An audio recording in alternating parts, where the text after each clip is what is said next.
Үлдсэн ят барьцаат зээлийн газар. Манай барьцаат зээлийн газар нь намрын урамшуул зарлаж 10 дугаар сарыг дуустал алт үнэт эдлийн хүүгээ 5% болголоо. Мөн ноутбук, зурагтын хүүг өдрийн 0.5% болголоо. Та бүхэн манайхаар өргөнөөр үйлчлүүлнэ.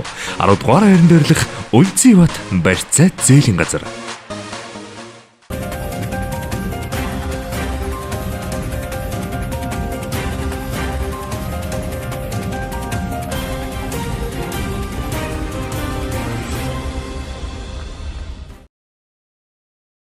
Шинэ 7 хоногийн мэнд хүргээ ирэх үзэгчтэй МИЖИ телевизийн мэдээллийн хөтөлбөр эхлэж байна. Анхаарлаа хандуулна.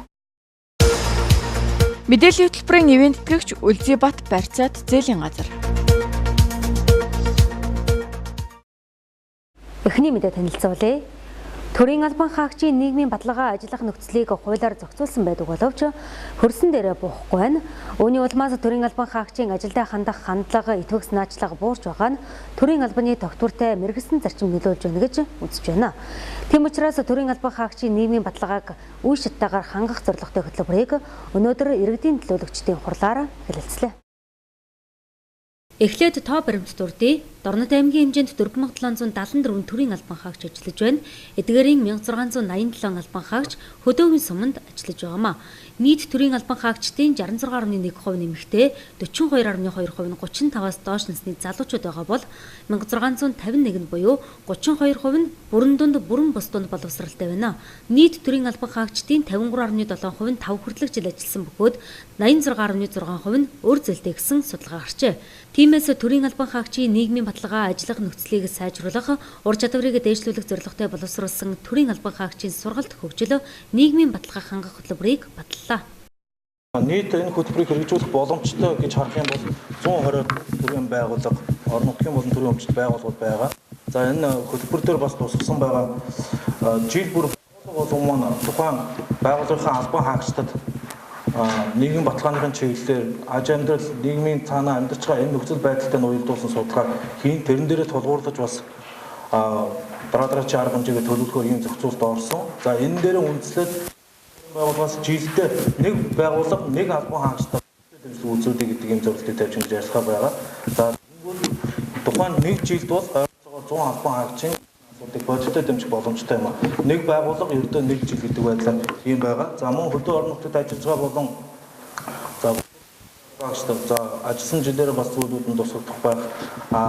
Гадаад дотоод болон энэ бол төрийн албан хаагчдаас нийтлэг гарсан саналууд байгаа. Бид нар нийт төрийн байгууллагуудад санал авах ажлыг зохион байгуулсан. Гадаад дотоодод туршлага судлах, өөр аймаг энэ зүйлүүд туршлага судлах ажлыг за мөн дээрээс нь сэлгэн ажиллуулах, өөр ажил албан тушаалс хөрвүүлж ажиллах нэг орлогын байдал нь бас нэгдсэн зохион байгуулалт хийчихэ гэсэн энэ байдлын энэ зүйлүүд бас нөлөөлнө гэж бодож байна. Энэ дээр бас ажлууд тусгасан байна. Гадаад дотоод туршлага судлах, за мөн эрүүл мэндийн чиглэлээр зүйлүүд орсон байгаа. Нэг жилийнхээ энэ жил манайхны одоо орон нутгийн болоо соёлын байгууллагын хувьд тэр хөгжимчний асуудал бол одоо хүнд байгаа шүү дээ. Яг энийг нэг жилдээ барьж авдаг юм уу? Тиймэрхүү одоо саналыг өгсөг оруулах яасан юм. Хоёрдугаарт нь болонгууд энэ тухайн байгууллагууд дээр байгаа тэр илүүдл одоо үүдээ хэмнэсэн төсөв мөнгийг одоо гаргаж энэ тогтоолоор гаргаж өгөх төсөв хөлөөдтэйгээ яаж юм тэрийг хамгаалах тийм бололцоо байна уу? Ганцхан жишээ хэлээ л да тэр хэний Ташаалбар сумын алтан эрхлэгчтэй тэр эмнэлгийн хувьд тэр албан хаагчдаас дотоодын нөөцөөр жил болгоно нэгийг ингэ явуулдаг. Тиймэрхүү юм талаар бид төсөөлөл авч байна. Тэгээ энийг яг тэр юурууд нь оруулж ирэх юм бол энэ одоо хөтөлбөрийн өөрийнх нь амин сүнс тэр энэ хөтөлбөрийг одоо хэрэгжилтийн үр дүн гарах болоо гэж санал хэлж байна. Тэгээ энийг бас найруулгын хувьд бас найруулаад тэгээд яваасаа гэж хүсэж байна. Тэгээд цааш хэлж байна. Дээр нь юугээ байгууллагын менежерүүд байгууллагын дарга нартай энэ тогтоолоо аюул сурчлага ажил явуулаа аюул сайн хийгээрэй гэсэн санал хэлмээр. Манай сургуулийн Дорнод сургуулийн багш нарын чадвар төвшин ахиулан бэлтгэж энэ сургалтыг цаашдаа энэ нутагтаа нутагшуулж авч үлдэж сургалтуудыг өөрсдөө явуулж явах зүйтэй юм гэж үзэж байна л да. Ерөнхийдөө сургалт гэхлээр бид нар энэ тэндээс одоо янз бүрийн баг хамт олон сургуулийг урьж авчираад нэг удаа сургалт явуулаад ингэж явуулдаг. Тэгэхээр Дорнод аймагт ажиллаж байгаа, амьдарч байгаа төрийн албан хаагчид маань бол яг энэ орон нутгийнхаа их сургуульд одоо суралцах хандлага бол маш ихсээд байгаа. Тэгэхээр одоо энэ сургуультуудад Дорнод сургуулийн багш нарыг суралцуулж цаашдаа нутгшуулж авч үлдэж энэ сургуулиудыг аймагтаа болон сумдынхаа бүх төрлийн албан хаагчдад бол явуулж явах нь хэцүүтэй юм а гэж харж байгаа. Тэгэхээр хөтөлбөрийн хүрээнд Дорнод сургуулийн зүгээс бодлогын төвшөнд нэгт холбоотой хамтарч уялдаж ажиллах хүсэлтэй байна. Энэхүү хөтөлбөр 2018-аас 2021 он хүртэл хэрэгжих бөгөөд хөтөлбөрийн үр дүнд төрийн албаны удирдлагын манлайлал, ажлын бүтээмж, санаачлага нэмэгдэж, үйл ажиллагааны үр дүнд ахиц гарч иргэдийн сэтгэл ханамжинд нийцсэн үйлчлэгийг нэвтрүүлсэн байна. За мөн аймгийн нийт төрийн байгууллагууд хүний нөөцийн бодлогын нэгдсэн арга зүгээр хангагдаж, мэрэгсэн төрийн албарт нь түүнчлэн аймаг орон нутагт төрийн үйлчлэгээ авч байгаа иргэдийн сэтгэл ханамжийн үнэлгээг 2016 оны төвшнгөөс 7% нэмэгдүүлнэ гэж төсөөлж байна. Мэдээллийн хөтөлбөрийн ивент тэтгэгч Үлзийбат барьцаат зээлийн газар. Дорнод аймгийн боловсролын салбарт ажиллаж байгаа багш нарын 95%-ийг хамруулсан судалгаан дээр үндэслэн багшийн хөгжлийг дэмжих эрдэм хөтөлбөрийг боловсруулсан байна. Энэхүү хөтөлбөрөөр багшийн хөгжил эрүүл мэндэд чиглэсэн үйл ажиллагаа явагдахаар тусгагджээ. Дорнод аймгийн боловсролын салбарт 1256 багш ажиллаж байна. Эдгээрийн 11.6% нь эрэгтэй, 61.4% нь эрүүл мэндийн хувьд асуудалгүй, 73% нь өөрийн гэсэн орон байртай, 80% нь үр зээлтэй гэсэн судалгаа гарчээ. Нийгмийн эдийн засгийн энэхүү судалгаан дээр үндэслэн эрдэм хөтөлбөр боловсруулагдсан бөгөөд дээр хөтөлбөрийн хүрээнд багш нарын заа харга мэдлэг, ур чадварыг тасралтгүй дээшлүүлэх, багшийг доктор сурчлалтад ажилуулах, багшийн сайн дуршлаг, итгэх санаачлалыг хөвүүлэн дэмжих, багшийн ажлыг бодиттой үнэлэх, тэдний нийгмийн асуудлыг шийдвэрлэх, багшийн нэр төр үнэлэмжийг дээшлүүлэх, Дорнодын багш нар гэсэн бахархлыг бий болгох, Дорнодын боловсролын чанар үрэлшгийг дээшлүүлэх зорилтыг тавьсан байна. Хөтөлбөр 3 үе шаттай хэрэгжих бөгөөд 2017-оос 2018 оны хичээлийн жилд багш нарын аж байдлын нэгдсэн мэдээллийн сан, багш нарын ур чадвар бүтээлч байдлыг дээшлүүлэх, мэдээллийн системийн шинжилэл, сайн дуршлагыг түгээнэл өргөхөд чиглэсэн үйл ажиллагаа, багш нарын нийгмийн асуудлыг шийдвэрлэхэд дэмжлэг үзүүлэх, багш нарын бүтээлч оролцоо, олон нийтийн соён гэгэрүүл үйл ажиллагааны төсөл төчлийг дэмжих ажлууд хийгдэхээр төлөвлөгдөжээ. Эдгээр үйл ажиллагаанд зориулж орон нутгийн хөгжлийн санд 20 сая төгрөг тусгасан байна. Бас тодорхой хэмжээний зардал мөнгөний орон нутгийн сандаа тавьсан байна л да. Тэгэхээр ер нь бол боломжтой бол илүү дутуу одоо хэрэгцээгүй одоо юмнуудад мөнгө өгж явахын оронд боловсрол энэ хүн ардынхаа соён гэгэрүүлэх ажилд бол тодорхой хэмжээний хөрөнгө мөнгөийг бол бид төсөөж өгөх ёстой гэж ойлгодог. Тийм учраас энэ ажлыг би дэмжиж байгаа гэж одоо өөрийнхөө зөвлөж байна. За хамар хүрээ гэдэг дотор тэр заавал тэр багш сургуулиудын тооны хүний тоог тавих хэрэг байна даа гэж боддог. Цаашдаа нэмэгдэх шаардлагатай учраас энэ багшныхаа хүрээнд тоон хязгаарлагдмаар юм шиг тийм харагдаад байгаа. Тийм учраас энэ тооны хувьд энийг хэрэггүй болов гэж бодож байна. За тэр зорилтын нэгийн судалгаа дүгнэлт хийх гэж оруулах юм болов гэж бодохын зүгээр шинжилгээ гэж орсон байна. 1.5 дээр нь аймаг сум багийн орон нутгийн хөгжил гэж оруулах дээр баха. Баг сум гэдэг ярьсан байна. За дутагдaltaй багш мэрэгжлийн чиглэлээр багш нарыг бэлтгэх гэсэн тэр үг байна. Зүгээр энэний энэ дээр нь үгэн дээр нь харуул ямар юм бол гэж бодож байна. Гэхдээ за 3.8 дээр тодорхой 7 хоногийн 1 өдрийг гэсэн байна лээ. Зүгээр 7 хоногийн 1 өдрийг гэдгийг бас бодоод 1 өдөр гэдэг чинь бүтэн өдөр юм шаардчих гэдэг учраас өдрийн тодорхой нэг цаг гээд шууд залгуулж өгүүлрийг оруулах зүгөө юм уу гэж бодож байна. Тийм байдлаар оруулсан тийм л удаа гэсэн бодолтой байна. Тэгээд энэ хөтөлбөрийн хувьд бол нэг санд байгаа нь юу гэхээр энэ дээр үеийн одоо 60 70 80 оны үеийн ахмад багш нарын хүүхдтэй ажилладаг байсан арга хэлбэр энэ одоо ерөөсөө өгүүлэгдээд байдаг. Одоо бол үнэхээр тэр үед хүүхдийн хүмүүжүүлэлт хүүхдийг сургахын төлөө цаг сэтгэл зүргээ зориулж ажилладаг байсан энэ үе бол одоогийн үедээ харьцуулахад үнэхээр дутагдaltaй харагддаг. Тийм учраас энийг яаж бий болгож энэ багш нарыг хүүхдийн төлөө сэтгэлтэй хүүхдийг сургахын төлөө хүмүүжүүлэхийн төлөө сурлагынхаа чиглэлээр орчин нөхцлөөр нь яаж та хүмүүжүүлэх үүдг юмыг бас бодолцмоор юм уу гэж нэг юм бодлоо. Энийг ямар байдлаар тусгаж оруулах юм. Энийг цаашдаа бас бодолцоод энэ төслүүдээр оруулж таах. Дараа нь энэ ахмад үеийн хүүхдийг хүмүүжүүлдэг арга хэлбэрийн уламжлалт тийм сайхан сургаалуудыг энэ хүүхдийг хүмүүжүүлэх эцэгтэй хамтран ажиллах багш сургуулийн орчинд ямар байдлаар энийг хэрэгжүүлэх үүдэх асуудлыг. Тэгээ энийг хэрэгжүүлснээр энэ хүмүүжил сурлагаараа бусдаасаа энэ хангам тоолон тухайн хүмүүжүүлж байгаа хүүхдийнх нь одоо энэ хөгжил хүмүүжлийн төвшингээрээ бас багш нарын хөгжлийг дүүгдэх багш нарын энэ хүүнтэй ажилтны арга барилынх нь хэмжээнд хамруулж өгөх ямар боломж байдаг вэ гэж. Энэ төлөв цааш тавхаар бол тийм өгсөн бодтой байна. Жишээ нь хэд одоо манай аймагт бол 1200 багш байд юм бэ. Одоо жишээ нь хэд 1200 ингээд банктай ч юм уулзаад тохирох юм бол цалингийн зээлийн хөө тодорхой хэмжээр буурдаг. Олон ажилтай байх тусмаа буурдаг байхгүй. Энэ бол тодорхой хэмжээний дэмжлэг. Энийг энэ одоо хөтөлбөртөө оруулж өгч болдгоо юм уу? Тийм ээ. Жишээ нь хэд би зөв дундаар бодлоо л да одоо 1200 багш 600 орчим дунд цалинтай гэж жилдээ 7-8 тэрбум төгрөгийн цалингийн зардал бол иргэдэг юм шиг харагдаж байгаа. Энийг бол нэг 0.2-оос 0.3% буурахад жилдээ нэг багш төгрөгийн одоо дэмжлэг ингээд зөвхөн л эндээс ингээд нэг зөв бодлого ингээд ажиллагаа явуулахад ийм мөнгө хэмнэгдэх нэг багшд хэмнэгдэх боломж бол харагдаж байгаа маа. Энийг нэг олж харсан уу? Яасэл энийг нэг эндээ тусах боломж байна уу? Ерөнхийдөө бол мэдээж багш нар одоо энэ том одоо говьот багш энэ төр яасан болохоор энэ доторх асуудал бол бас гайг сайн болсон гэж ойлгож байна. Миний зүгээр харж байгаа одоо энэ яг нийгмийн асуудал шийдэх дээр болохоор нэг удаагийн дэмжлэг үзүүлнэ, шинэ багш нэг залууны гараа олгоно. Энэ бол зүгээр байдаг л энгийн л асуудал. Яг өөр яг санал гой саналууд гараагүй юу? Миний бол энэ бол санал бол бас нэг боломжтой гэж хараад байгаа. Дорнодын боловсрол 2017 гээд юунд хүртэл бид тогтож авч оролцоо. Тэгээд би нэг санал хэлэх гээд байгаа нь одоо жишээлбэл энэ аймагт ойрхон сумдын сургуулиуд зарим нэг сургуулиуд жоохон хэцүү байгаа.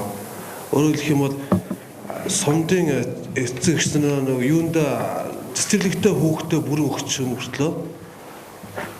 Яг одоо энэ жил цэцэрлэгээс нь сургуульд орох хэвээр хүүхдүүд төгссөн байхад бүгд сургуульд ордоггүй аймаг руу ингэ яваад очдөг. Тэр утгаараа нөгөө тусгай зорилтын шилжүүлэгч маань багасаад ирдэг. Хүүхдийн тоодоо хамаарат. Тэгээд багш нар маань зарим ангийн хүүхдүүд 7-8 хүүхдтэй хүртэл хичээлж байгаа. Тэгээд энэгээр ийм цөөхөн хүүхдтэй багш бас хөгжих үгүй юу гэдгийг бас энэ дээр нэгтэлж үтсэн байгаа үстэй гэж хэлмээр байгаа. Тэгээд аймагт орхон сумдууд энэ холж байсан гэсэн сумдуудынхаа энэ багшийн хөгжлийг тэгвэл хэтэрхий аймгийн төвийн сургуулиуд данхаасан тийм том болоод багш юмч хүрдэхгүй байдаг талаас харагдаж байдаг. Гэхдээ манай боловсролын салбар Дорнод таймын боловсролын салбар одоо хүн болох багаасаа багш хүртэл одоо энэ эрдэм хөтөлбөргээд бүгдээрээ бас аймаг зарим нэгэн хууль тогтоомжийг зөрчигдөж байгаа юм шигээр ингэж мөнгө хүртэл тавигдаж ингэж та эдийг бас ингэ дэмжиж байгаа. Тэгэхдээ та бүхэн бас маш сайн одоо улстай ингээд сүүлийн 4-5 жил ингээд дандаа тэргүүлэх байранд нэгдүгээрээр юм хоёрдугаараар ингэж л явж байгаа. Тэгээд та бүхний бас ирээдүйн ажилд амжилт хүсье. Бид хэд бас ингээд дэмжихээрээ ингээд дэмжихийг хүсэж байгаа ингээд. Дорнодын багш нарын мэрэгжлийн ур чадвар тэргуун туршлага судалгаа шинжилгээний цогц бодлогыг хэрэгжүүлж өөрийн улсдаа төдийгүй гадаад орнд жишг болох үе арга зүй инновац шин технологи нэвтрүүлэхээр зорж байна. Эрдэм хөтөлбөрийн үр дүнд 2017-оос 2018 онд багшийн хөгжлийн хэрэгцээний судалгаа шинжилгээ үнэлгээ хийж мэдээллийн сантай болно. За суур төвшин буюу гарааны нөхцөл байдлыг тодорхойлно. Судалгаа хэрэгцээнд суурилсан төлөвлөлт үйл ажиллагаа эхлүүлнэ гэж тодорхойлжээ. За 2018-аас 2019 онд багшийн хөгжил ажлын байранд мэрэгжил ур чадварыг дээшлүүлэх ажлыг эрчимжүүлж зохих үр дүнд хүрсэн байна. За 2019-аас 2020 онд багшийн хөгжилд өөрчлөлт сайн туршлага хоригдлогдсон, боловсролын хөгжлийн гарц бий болсон байна гэж тооцоолж байна. Мэдээллийн хөтөлбөрийн ивент тэтгэгч Үлзийбат барьцаат зээлийн газар. Сүүлийн жилүүдэд байгаль цаг уурын өөрчлөлтөөс үүдэлтэйгээр хүнсний ногооны тариалал багасж, энэ салбарт төрийн дэмжлэг зайлшгүй шаардлагатай байгаа гэж салбарынхан үзэж байна. Энэ утгаараа хүнсний ногоод эд хөтөлбөрийг боловсруулан батлуулж, эх оноос эхлэн хэрэгжүүлэхээр болсон байна. Сүүлийн 2 жилийн судалгаагаар Дорнод аймаг 2016 онд төмснийхөө 61.2% дотоодоос хангаж байсан бол энэ жил 31.2% болж буурсан. За хүнсний ногооны 19.5%-ийг хангаж байсан бол 2017 онд 13.2%-ийг хангасан байна. За үүнд байгаль цаг уурын өөрчлөлт нөлөөлж байгаа хэдий ч энэ салбарт ажиллагчдын сонирхол буурж байгааг тэд хэлж байгаамаа. Тиймээс тариалан эрхлэгчдийг төр засгаас зайлшгүй дэмжих шаардлага үүсч засгийн газраас хүнсний ногооны үндэсний хөтөлбөр боловсруулагдсан. Энэ хүрээнд Дорнод аймаг хүнсний ногоод эд хөтөлбөр боловсруулж, иргэдийн төлөөлөгчдийн хурлаар батлууллаа. Хөтөлбөрийг 2022 он хүртэл хэрэгжүүлэх бөгөөд 4 жилийн дараа Дорнод аймаг төмснийхөө 100%-ийг, за хүнсний ногооныхоо 50%-д дотоодоос хангах боломжтой гэж үзэж байна. Хүнсний ногоо хөтөлбөр гэж Монгол Улсын газрын 2009 оны 17 оны 9 сарын 22-нд 278 дахь октообер хүнсний ногоо хөтөлбөр гэж батлагдсан. За энэний хүрээнд бид нар ер нь орон нутагт ямар ч хүнсний ногоо дэд хөтөлбөр гэж баталж оруулъя. Тэгээ өнөөдөр энэ иргэдийн төлөөлөгчдийн хурлаар оруулж байна. За гол зорилго бид нар ердөө сая 11 сарын 24-нд хүнсний ногоочтой цуглуулаа хилцүүлэг хийсэн. Энэчээс гарсан ердөө үндсэн нэг 5 асуудал байгаа. Нэгдүгээр бид нар одоо сургалт мэдээлэл түгээн дэлгэрүүлэх шаардлагатай байна. Хоёрдугаар хүлэмжийн аж ахуйн, гуравт зойрын асуудал байна. Дөрөвт туслахаатай тариалангийн асуудал. За хамгийн одоо эцсийн асуудал бол энэ дуршлах судлах, мэргэжил дадлага дэвшлүүлэх. Ийм асуудлуудыг бол хүнсний ногоочтоос гарсан. Тэгээ энэ санал бол бид нар нийтдээ нэг 5-6 сумын нэг 70 гаруй төлөөлөгчд оролцсон нас нийтдээ нэг 40 санал гарсан. Энэ бол давхарсан тоогоор 6 гол одоо санал дээр тодорхойлж байна гэж үзэж байгаа. Яг өнөөдрийн байдлаар бид нар төмснийхөө 30% хүнсний ногооны дөнгөж 13%-ийг л хангаж байна. Тэгээ энийг яг хөтөлбөр хэрэгжих одоо 2024 он хүртэл хэрэгжих хугацаанд бид нар хүнсний ногоо ядаж нэг 50% хүрэх хүнс төмснөө одоо 80-100% хүрэх зорилт тавин ажиллаж байгаа. Тэгээ энэ дээр гол асуудал юу гэвэл орон нутаг, аймаг орон нутаг, улсын төсвөөс хөрөнгө санхүү шийдэж одоо энэ яг хүнсний ногооны үйлдвэрлэл эрхлэгчтэй чиглэсэн одоо бодлогыг авч хэрэгжүүлэхэд зорж байна л да. Хүнсний ногоод эд хөтөлбөрийн хүрээнд 4 том зорилтыг дэвшүүлээд байна. Тодорхойлбол хүлэмжийн аж ахуйг дэмжиж, таримлын нэр төрлийг олшруулж, нэгж талбайгаас авах ургацыг нэмэгдүүлэн, өвөл хаврын улиралд хүн амыг шинэ ургацын хүнсний ногоогоор тогтвортой хангаж, импортын хамаарлыг бууруулах, за мөн хүнсний ногооны үйлдвэрлэлд дэвшилтэд техник технологи нэвтрүүлэх, услагаатай талбай, зойрын багтамжийг нэмэгдүүлэх, шууд худалдааны сүлжээ, төрөлдсөн захыг дэмжих замаар хүнсний ногооны хангамжийг нэмэгдүүлэх, за 3 дугаарт хүнсний ногооны үр үйлдвэрлэлийг дэмжиж, ирээдүйтэй болон нутагссан сортыг үйлдвэрлэлд нэвтрүүлэн үрийн чанарыг сайжруулж хангамжийг нэмэгдүүлэх, за 4 дугаарт хүнсний ногооны үйлдвэрлэл эрхлэгчдийн мэдлэг ур чадварыг дэвшлүүлэх, мэргэжилтийн ажилтан бэлтгэж, давтан сургах, мэдээллээр хангах замаар хүний нөөцийн чадварыг сайжруулах гэсэн зорилтын хүрээнд 2020 он хүртэл шатраатай ажлууд хийгдэхээр тусгагджээ. Мэдээллийн хөтөлбөрийн ивент тэтгэгч Үлзийбат барьцаат зээлийн газар. Анхаарлаа хандуулж байгаа үзэгч та бүхэнд баярлалаа. Хөтөлбөрийн дараагийн хэсэгт сумдын мэдээ болон үзүүлье.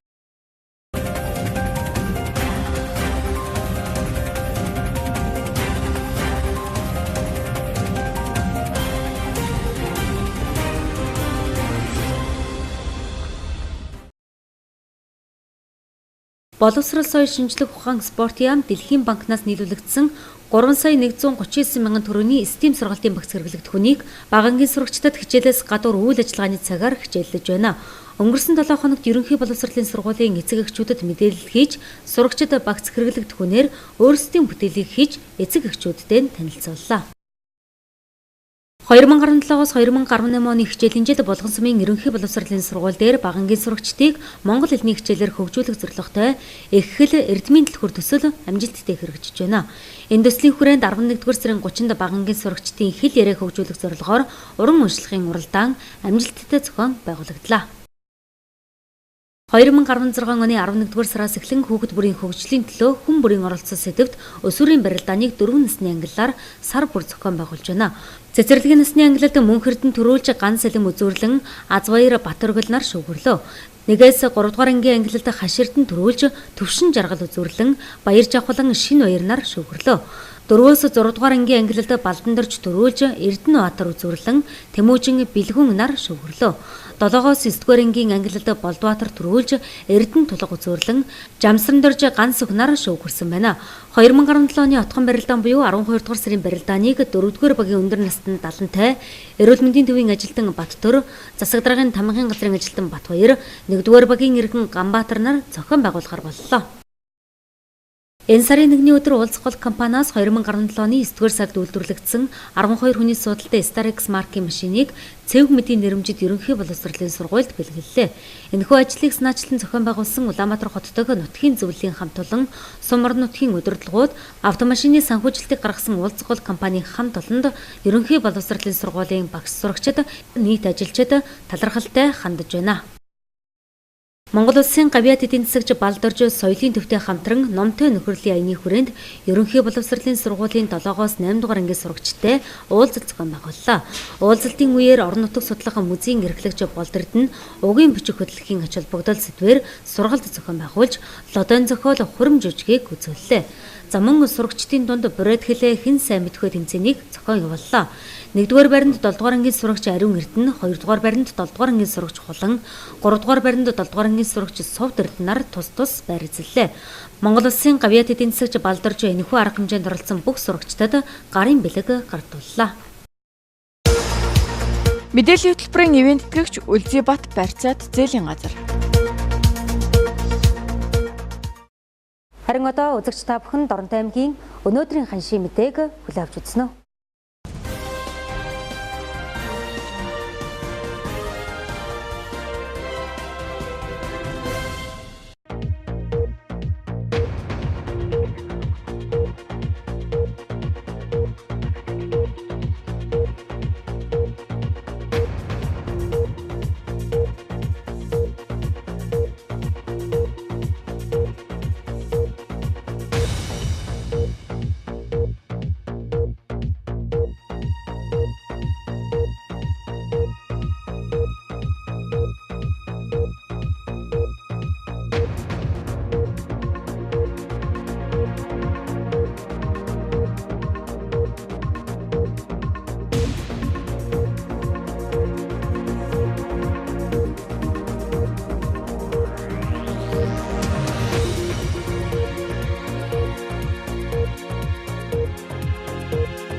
Мэдээллийн хөтөлбөрийн ивент тэтгэгч Үлзийбат барьцаат зээлийн газар. Даваа гарагийн мэдээллийн хөтөлбөр үзүүлэлээ хамтайсан эрхэм үзэгч та бүхэнд баярлалаа. Та бүхний маргаашийн ажил үйлсэд амжилт хүсье.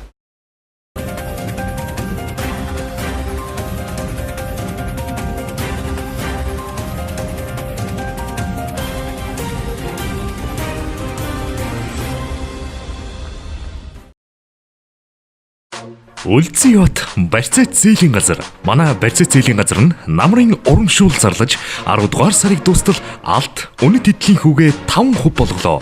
Мөн ноутбук, зурагтын хүүг өдрийн 0.5% болголоо. Та бүхэн манайхаар өргөнөөр үйлчлүүлнэ. 10 дугаар хайранд дээрлэх Үлзийбат барьцаат зээлийн газар.